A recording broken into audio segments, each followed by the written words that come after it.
How about the sacrifice that you think your family has had to make because of your career?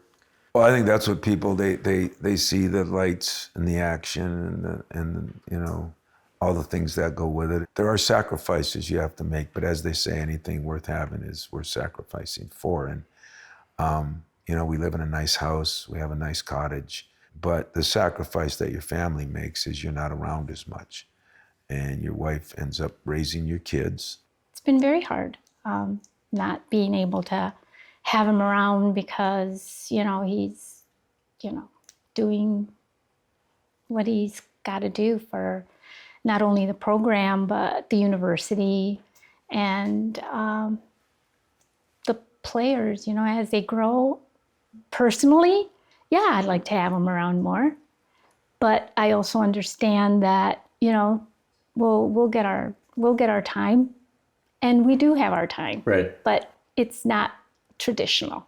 Summers were always weird because that's the recruiting period, so the time you get off usually, or that we would all have off, it's like his busiest time of the year, Right. kind of. I think his senior year, I made like 5 or 6 games of his. I went and sat in the corner, and you know why I did that?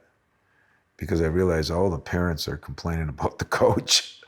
So I said, I'm liable to say something, because I never complained about the coach. My kid didn't play, I didn't complain, I understood, I knew. Lupi was saying, because your son's been on your team, that she thought the experience was going to be most beneficial to him. And in fact, she quickly realized it was the other way around. What a great statement that is. There is definitely the truth that he helped me out. Gave me a different perspective on life, that everybody comes in a different way. And sometimes that path is a little tougher.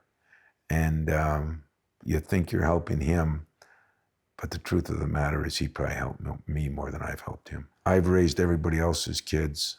Well, my wife raised mine, because you're gone so much. This is my chance to recoup it.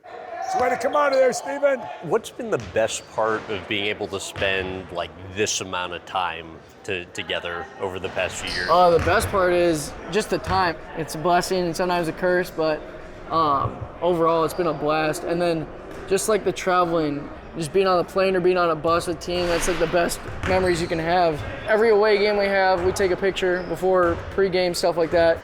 Come on, Steven, get up. Get up, get up, Joey. What was it like coaching him? Well, it's been interesting. You know, I have a tendency to say what I want to say, and sometimes the letters of words, I keep mine simple and small, you know, like 4 letters and under. And I remember him coming home from one practice when he was probably 10 and said something to my wife. And he learned the rule then that what goes on in practice stays in practice. It's like Vegas. Well, then when he joined my team, so the first day, the first rule was what goes on in the locker room stays in the locker, because everybody hates their coach, you know, bad practice. I can only imagine, you know, this is the 4th year he's been here. He has never brought one thing to me, which I'm kind of proud of him. Sometimes, though, I'd like to know what they're saying. But I never go there, and he never goes there. He's never said a word.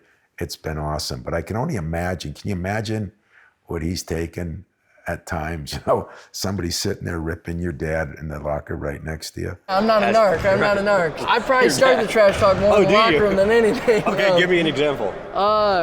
Just when we have like a bad practice, I'm like the first one to just gaslight everybody, because I get more mad, and then I just like let it loose, and then everyone's like, all right, he's letting loose, like we'll let loose. I read this somewhere that when you're at home, you'll feel guilty you aren't working, and when you're working, you'll feel guilty you aren't home. I said guilt is the greatest word in my dictionary, my personal dictionary. The word guilt is always there. This happened a while ago. I think one of your friends lost their mom, and you called your friend up to see how he was doing, and he said he was doing fine, and you said, bullshit.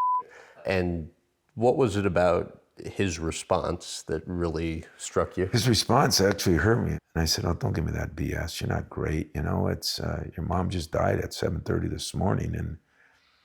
And he says, you know what? He said, I took her to church every Sunday. I took her out to eat. Got to the point where his mom didn't know him. He goes, even if she didn't know me, I went there. He said, I have no regrets.